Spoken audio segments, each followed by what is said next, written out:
to the Israelites, the ark was a symbol of God's presence. To the enemies of Israel, it was a symbol of war, death, and destruction. Because wherever God was with them, they prospered. All right? So moving forward from Exodus, God gives Moses the law, Leviticus, Numbers, Deuteronomy. Joshua, book of Joshua, they finally make it to the promised land. They are now the occupying force inside the promised land, Canaan. And they're beset on all sides by the people they didn't kill on the way in. The Philistines, the Amalekites, all these other tribes. And the book of Judges is about the people of Israel who they have no king. They do have some leaders in the form of these judges, but in Judges 17, it says, everyone did what was right in his own eyes. So the people of Israel are not walking with God very closely, and it's a very dark time. They're beset on all sides by war. That brings us to 1 Samuel. Okay? In 1 Samuel, there are no real prophets. The people of Israel are not living closely to God. They're not paying attention to what he says. Eli is the chief prophet in Israel.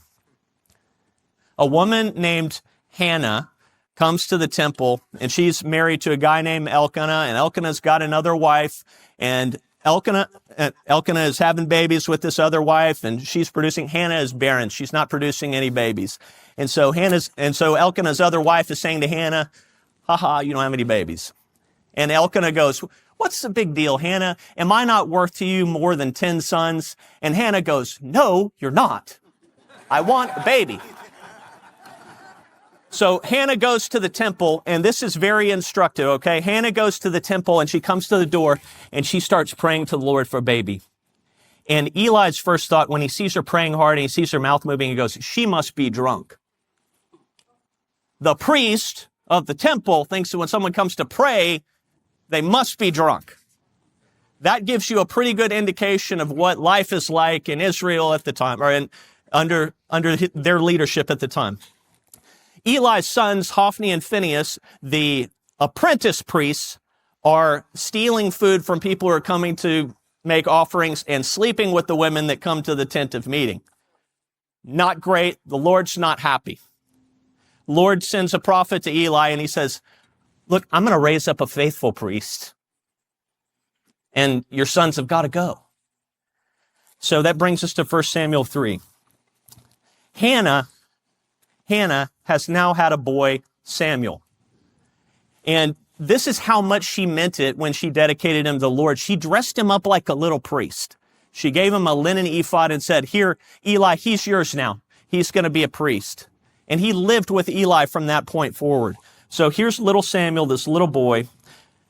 1 Samuel 3, verse 1, now the boy Samuel was ministering to the Lord before Eli, and word from the Lord was rare in those days. Visions were infrequent. I wonder what that's like. You're living in it. It happened at that time as Eli was lying down in his place. Now his eyesight had begun to grow dim and he could not see well. And the lamp of God had not yet gone out. And Samuel was lying down in the temple of the Lord where the ark of God was.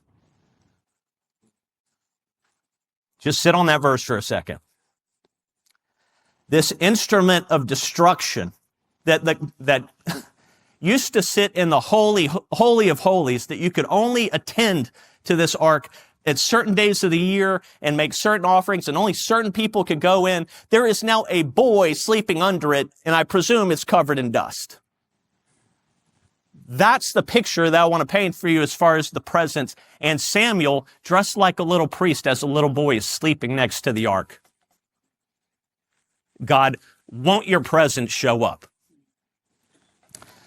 You know who is not sleeping next to the ark? Eli. And so Samuel is sleeping next to the ark of God, next to the ark of God.